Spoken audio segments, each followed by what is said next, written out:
I agree. You guys do that work. You have to clear something up. So Christophe comes on to, we do a live show called Belmont Live here at Belmont. And Saratoga Live, you guys will be watching MSG Plus, Fox Sports 2, the Altitude Network, if you're flying out to Denver. And it's going to be 4 to 6:30 every day. And so Christophe comes on at Belmont, which is very nice. And do you get the owners out to visit? New owners? They got to be calling you up in droves, right? No, it doesn't work that way, but I will let you know exactly. Really? I want to know. So we asked him about his 2-year-olds. He's sort of vague. He's pretending he's giving us something. He's not. He says, so I put him on the spot, and I said, do you have any 2-year-olds you want to bet one horse you want to give us? He goes, I got some more. So he went to the warfront, first time started the turf, no less. He was thinking about turf. And after the race, you get interviewed by Migliori, and you say, I know Andy had this horse because I gave it to him in the air. And you probably got like 7 warfronts running around the bar. No, I don't. I only had one filly, and she was the one. So you had one warfront?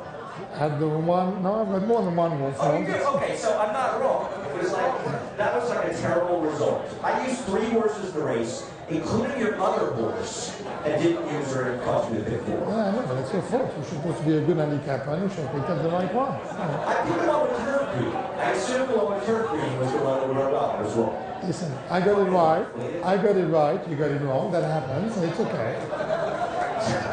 So you were gloating on TV at my expense while I was at home tearing up tickets, basically. And I love doing that, you know that, because you always need to take care of me. You know. Right. Before we go any further, I need to thank Sal, because on his way out, he promised me 2 horses in training, and I thought it was so kind of him. And we all know that Chad likes to share, so I'm very, very happy tonight. Really? So you've got 2 horses from Tom? Correct. Really? I'm just very happy. They'll be the worst ones. That's okay. It's still a pleasure.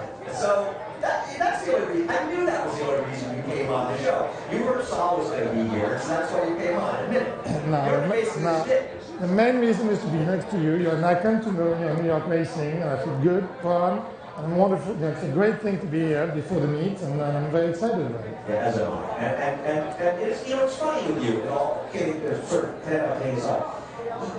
People think of you as a turf trainer. Obviously, you've had a lot of success in the turf, but you're a very good trainer of the first-time starters, turf and dirt. And this year, I'm here doing some pretty good 2-year-olds, even besides just the one you didn't give me. I've got more 2 years old than usual, so because with the number, you obviously can be a bit more aggressive, so it's probably a good thing. And now Lull, who won, I don't know if you saw Lull, Lull actually was very impressive in winning, dominating. Will you be is it Colt, right? That's a feeling. Okay. Will you be tempted to try her on the dirt, or will you stick to turf for now and point for the stakes later in the meet? Because there really won't be anyone else to run until in anticipation of being Jones. Yeah, correct. Or you could run it back. There's a stakes before that. It was shorter, like a sprint on the grass. And I'm not sure. Just let's see how she trains. If she shows a lot of speed, we'll go for the sprint. If not, we'll go for the stakes going longer on the turf. Do you sometimes, if you win with a horse like that first time out of the grass, do you feel like I'll take one early shot on the dirt, see if the horse can run on the dirt, and obviously there's more lucrative positions where you want to stick to the turf? No, you could. If they train well enough on dirt, you will take a shot. But also, at some stage, we have to have a better program for 2 years old on the grass. I won a race in late May, I think, or early June with the filly at Balmont for Leaping Forest. And at the time, I was with the shipper to my brother in France to run in the Grade 3, because we don't have any grade stakes until the fall in America on the turf. Right. And so the program is not really as good as what it should be. I never actually sent that filly to Europe because she got hurt and to do a sign. But the bottom line is it would be great if they could improve the program a little bit to give us a chance to compete with that kind of horses. But otherwise, you could take a chance if you wanted to on the dirt, just to try and see what happens. You're friends with Martin. How we run some turf stakes a little earlier. Fun. He's going to listen to you or he's going to listen to me, right? Yeah, but you should. But I'm not in charge. He should listen to me more than you. He listens to you more than me. So it is interesting you point that out because turf names with 2-year-olds have become a much bigger part of our program in New York. We run them fairly early. We're running 5 Epic Forest ran very early. And we run a lot of Saratoga, 5.5 miles, 16. Yet we don't actually run turf stakes until we run the 2 again lead. What's great and what isn't? No, I know. It's a reason why we should have probably a better. It will come, just a question of time. Martin is very smart, so he will adapt. One fills and the other one doesn't, and then we have big fillies and colts running together. That's okay too, by the way. I think it's only in the States where you've got the two programs, Colt and fillies. A 2-year-old filly is probably ahead of a 2-year-old Colt. So I think until September, we probably should only have one stakes. And I think you don't need to have a 2-year-old fillies and a 2-year-old Colt. You should combine them to have enough horses, and then by September, October, you should split it. Actually, though, it's funny because it's tough to get those filters. We get towards Belmont, right? I mean, we run the Chelsea Flower and there are other ones, and they usually get bigger fields. So let me ask you a question. You obviously had great success with Gio Ponte. He's probably the first that made your household name, except it wasn't until Totalist that I think a lot of people recognize you more. But Totalist, of course, went to the dirt, and you're, once again, that turf dirt thing. Did you find after Totalist it made people realize it's not just a guy who went to the turf and you got more horses as a result of that? Well, I'm a lucky guy because I've got a stable, I train for great owners, and I actually don't really have to worry about that because the stable is full. And so you don't want more. So you'll turn the two down?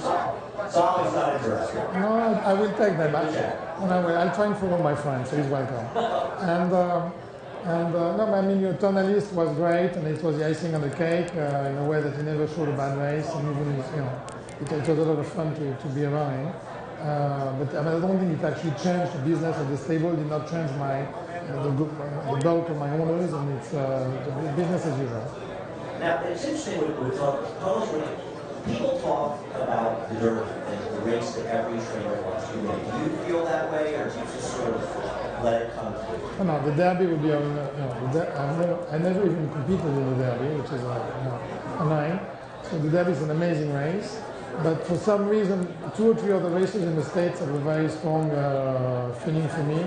One of them being the Met Mile. When I got beat last year with Met Mile, it was very painful because I adore that race. I would have loved to win the Met Mile. It's my favorite race as well. The Totalist ran the winning race. I mean, the winner ran very well, but the Totalist had an eliminated start. It kind of was a little bit close. Well, I thought I didn't like I didn't like the trip. I thought we were very aggressive and made the first move, but we got beat, and well done to the connection of the end. Well, also the travels, because Totalist, I feel very strongly that Totalist was the best horse in that track. Now, a lot of people agree with us, but I thought he went extremely well. I agree, and I think that's why Tonalist was such a good horse. Even his last races were actually good races, and he got beat in the Travers with a very aggressive ride, and I just thought at the time it was a bit more of a conservative ride. It could have been closer. Yeah, I mean, it wasn't that he had to be taken far back, but he could have been in sort of a different position. I didn't write down some questions for you, but I don't remember stuff. No, I know that happens. Anyway, the main thing is we're all here, the day before the meet, going to have an amazing amount of fun with now. At the end of the day, it's very cheap when you think about it to go to the racetrack, and you just can't have the same kind of fun anywhere else. Well, you spend a lot of time in Saratoga. You're here off and on 6-7 months a year, right? Correct. I come every Monday. When we're at Belmont, I come here every Monday. I go back to Belmont on Wednesday, and it's great to be here. It's great to see horses here. I can see the second string, and it's a great place to be. Do you like training here in the off-season, the Oklahoma? Not very much so. So when I first did that 20 years ago, we come in town, it was very quiet, completely dead. It's not the same anymore. You still need to book a table now ahead in May or June, which had never happened before. So by the way, it's very French tonight, because I have Le Paro here as a guest. I'm here. And I just see another jockey over there, who's a French jockey. He's a leading jockey in the country, who's great excellence this year, so he's doing very well. Correct. Always when I invite him. Might. Yes, really good ones. Yeah, might. It's the first time he's written here. He's pretty good. He's very good. He's very good. And he did it the hard way. He came from France. He started from the bottom. He went to Chicago, Hawthorne. He did great. And he deserved a shot. And he's going to do wonderful. Why did you decide to train in America? Because you worked for Louis, is that correct? He's one of the world's greatest trainers. And you kind of wanted to work with him, right? And stay in France. No, yeah, correct. Newmarket. And wonderful trainer. Newmarket at the time was one of the leading guy over there. The problem in Newmarket is you needed an enormous investment to have your own yarn. And I just thought that the States would have been a better way for me to start, and a better way to get access to better horses quicker.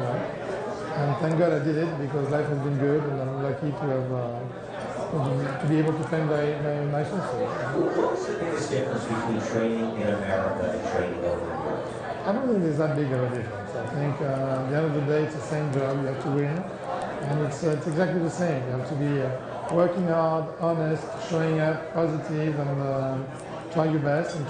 It's more and more. A single guy cannot really be successful anymore. You have to have a team of people around you. You have to have agents. I'll try. You have to have agents around you to find you the right horses, the right horse board. You have to have it's very popular. And you have to have the right people around you, the right team. It's very difficult for one single guy to be successful anymore. The one few, somebody like Shug McGee is an amazingly talented trainer. I'm not sure you will have another Shug McGee in 20 years a year. So. Well, there aren't that many private trainers. Should obviously have some other areas, but primarily it's at consumer Canada as well, and he's managed to do incredibly well. And I mean, it's not just about a private job. It's just somebody who's on his own and doing everything on his own. It's becoming more and more of a team to take care of your owners, to take care of the sales, to take care of the entries, the jobs. There's a lot of things going on. We're busy people. We work hard. All of us, not me. All of us. We all work hard. Now, one of your ex-assistants is Ben Colbert, who's actually doing well in Kentucky. You work for Joe at one time. Is it kind of neat to see people work for you? I think it's great. I think it's great. Ben is doing wonderful. He's in Lexington. I'm doing great. He's winning all over the place. Arnaud Delacour at Ferril, ex-assistant, doing great, winning all over the place. I have another assistant who's in Saudi, who's a leading trainer in Saudi, called Nicolas Bachelard. Got 2 or 3 guys who work for me who are in France, doing great. Charles Bourdin, Kevin Bourgeon. And I'm very proud of them. As you should be. It's funny in Saratoga. Look at this. It's not even opening day. It's the night before. Got a big crowd here. They all came out to see you, Christophe. Thanks so much. Thank you so much. We're going to bring another week subject. Stay with us as we come right back. At the Post Live is brought to you by the Saratoga Hospital Foundation. Together, we support community health.